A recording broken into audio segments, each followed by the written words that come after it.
Assalamualaikum warahmatullahi wabarakatuh.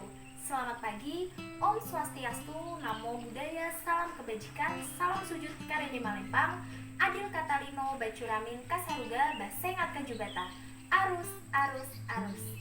Perkenalkan, nama saya Elvidaria Isanti dari Program Studi Bimbingan dan Konseling dengan NIM 203020216018.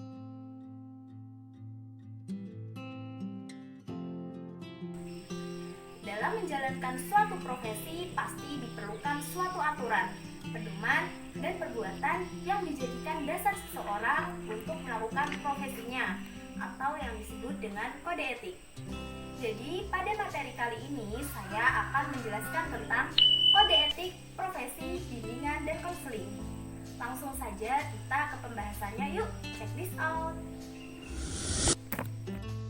Masuk pada materi yang pertama, yaitu mengenai pengertian kode etik. Kata etika dalam bahasa Inggris, ethics, artinya ilmu pengetahuan tentang asas-asas, akhlak, hal tingkah laku, dan kesusilaan. Dan dalam bahasa Yunani kuno, ethos berarti timbul dari kebiasaan adalah cabang utama filsafat yang mempelajari nilai atau kualitas yang menjadi studi mengenai standar dan penilaian moral. Namun, jika dalam bahasa Indonesia, etik dan etika diartikan berbeda. Kata etik mempunyai dua arti, yaitu yang pertama, kumpulan asas atau nilai yang berkenaan dengan akhlak. Yang kedua, nilai mengenai benar dan salah yang dianut suatu golongan atau masyarakat.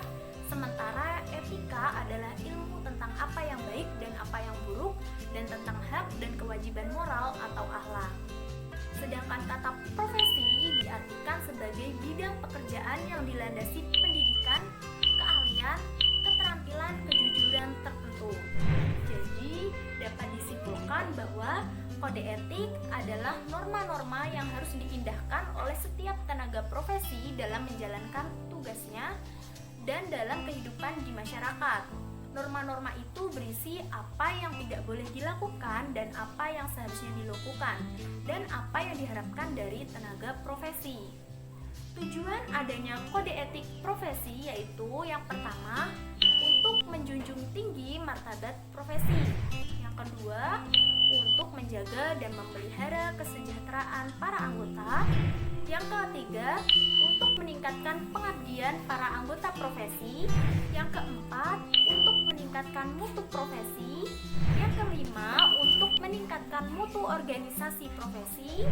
Yang keenam, meningkatkan layanan di atas keuntungan pribadi. Yang ketujuh, mempunyai organisasi profesional yang kuat dan terjalin erat. Dan terakhir yang kedelapan, yaitu menentukan baku standarnya sendiri.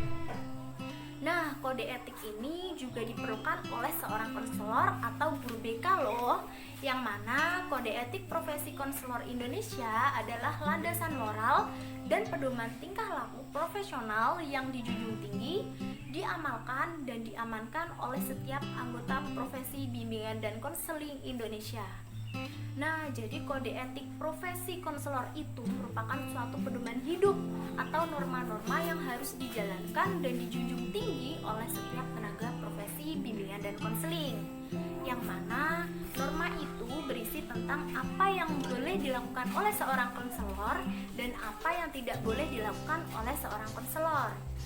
Kode etik tentunya juga memiliki dasar ya. Dasar yang pertama yaitu berdasarkan Pancasila dan Undang-Undang Dasar 1945.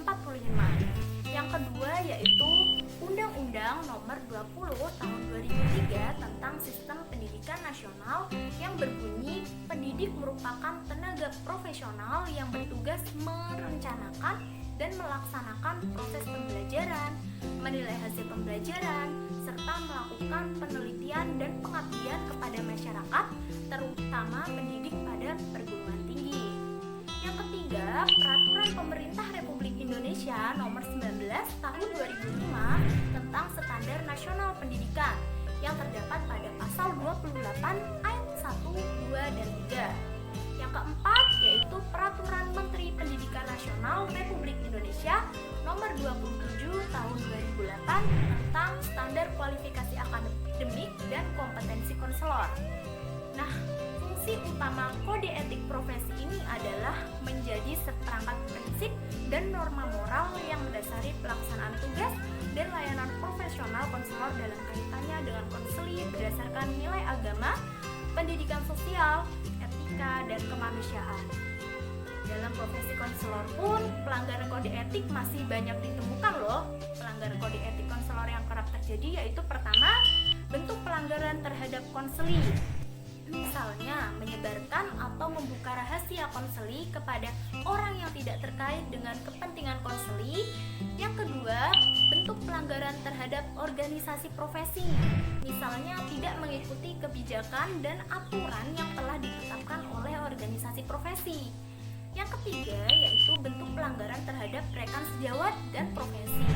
Misalnya, melakukan tindakan yang menimbulkan konflik, penghinaan, menolak untuk bekerja sama, dan sikap arogan.